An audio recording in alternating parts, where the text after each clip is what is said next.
നമസ്കാരം. അടുത്ത ആഴ്ചത്തെ നോമിനേഷൻ പ്രക്രിയ കഴിഞ്ഞിരിക്കുകയാണ്. വൻ അഴിച്ചുപണി ബിഗ് ബോസിൽ നടക്കാൻ പോവുകയാണ്. വാഴകളായിട്ടുള്ളവരെ എല്ലാം വെട്ടി നുറക്കാൻ തീരുമാനിച്ചേക്കാണ്. ഇന്നത്തെ വൈൽഡ് കാർഡ് എൻട്രി എന്ന് പറഞ്ഞ 5 പേര് വന്നിട്ടുണ്ട്.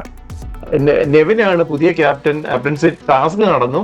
ഒരു റെനയും പിന്നെ മിന്നിയും നിവിനും കൂടെയുള്ള ഒരു കയറ് കെട്ടിയ ഒരു പരസ്പരം കിട്ടിയ ഒരു കുടുക്ക് മത്സരമായിരുന്നു. അതിൽ നെവിനെ കഷ്ടപ്പെട്ട് ഇന്ന് ക്യാപ്റ്റൻസിയിലേക്ക് വന്നിട്ടുണ്ട്. അതുകൊണ്ട് നെവിൻ മാത്രം ഇതിനകത്തില്ല. പഴയ ആൾക്കാർ എത്ര പേരുണ്ടോ അത്രയും പേര് ഫുൾ ആൾക്കാര് ഇതിനകത്ത് വന്നേക്കുകയാണ്. അതായത് ലാലേട്ടൻ ഡയറക്റ്റ് നോമിനേറ്റ് ചെയ്തിട്ടുണ്ട്. പഴയ ആൾക്കാരുണ്ട്. കഴിഞ്ഞ ആഴ്ച ഇത് നടക്കാത്തത് കൊണ്ട് കഴിഞ്ഞ ആഴ്ചത്തെ ആൾക്കാരാണ്. ലാലേട്ടൻ ചെയ്ത ആൾക്കാരുമുണ്ട്. അപ്പൊ ചുരുക്കി പറഞ്ഞാൽ ഇന്ന് ഈ വൈൽഡ് കാർഡ് എൻട്രി വന്നില്ലെങ്കിൽ നെവിൻ ഒഴിച്ച് ബാക്കി എല്ലാവരും വൈൽഡ് കാർഡ് എൻട്രി വന്ന് വരും. നോമിനേഷൻ പുറത്തെ പബ്ലിക്കിന്റെ ഒപ്പീനിയൻ അനുസരിച്ചുള്ള കാര്യങ്ങൾ, ഇതിനകത്തിലെ അനാവശ്യ പ്രകോപനങ്ങള്, ദേഷ്യങ്ങള്, ചീത്തപറയല്, മോശ പദപ്രയോഗം, അങ്ങനെ വിവിധ കാര്യങ്ങളുള്ള ഇത് ആസ്പെക്ട്സ് വെച്ചിട്ട് ഒരു ഇതായിരുന്നു പറയാൻ പറഞ്ഞത്. അപ്പൊ ഇതെല്ലാം കൂടെ വെച്ചിട്ട് ബിഗ് ബോസ് ഇപ്പൊ ഓരോരുത്തർ പറഞ്ഞ പേര് ഇപ്പൊ ഇന്ന് 5 പേരുടെ കൂടി നമ്മൾ പറയുന്നില്ല. ഇതിനകത്തില് ഇവർക്ക് കിട്ടിയ വോട്ടുകൾ ഒരു ഇതെന്ന് വെച്ചാൽ അനീഷിന് 6 വോട്ട്, ശൈത്യക്ക് 7 വോട്ട്, അക്ബറിന് 6 വോട്ട്, ഷാനവാസിന് 7 വോട്ട്, റന ഫാത്തിമയ്ക്ക് 7 വോട്ട്, ശരത്തിന് 9 വോട്ട്. ശരത്തിന്റെ കാര്യം പറയുമ്പോൾ ഒരു കാര്യം പറയാതിരിക്കാൻ പറ്റത്തില്ല. നെവിൻ, അതായത് ശരത്തുമൊക്കെ ആയിട്ടൊരു മിങ്കിൾ ചെയ്ത് പോയതാണ്. അവൻ ഇച്ചിരി ആക്റ്റീവായി തിരിച്ച് കയറി കഴിഞ്ഞപ്പോ ബുദ്ധിപൂർവ്വം എന്നൊരു കാര്യം പിന്നെ കൺഫെഷൻ റൂമിൽ പറഞ്ഞു എന്നുള്ളതാണ്.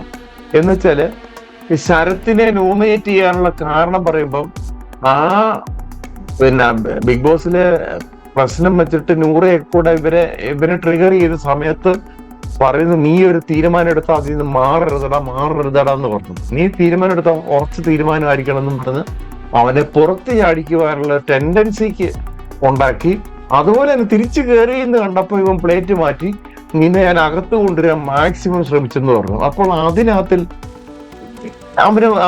നെവിന് ബോധമായി ഇത് കളിയാണെന്ന് മനസ്സിലായി. അതുകൊണ്ടാണ് നോമിനേറ്റ് ചെയ്യുന്നത് പറഞ്ഞത്. പിന്നെ നെവിൻ പറഞ്ഞേക്കുന്നത് ഷാനവാസിനെയാണ്.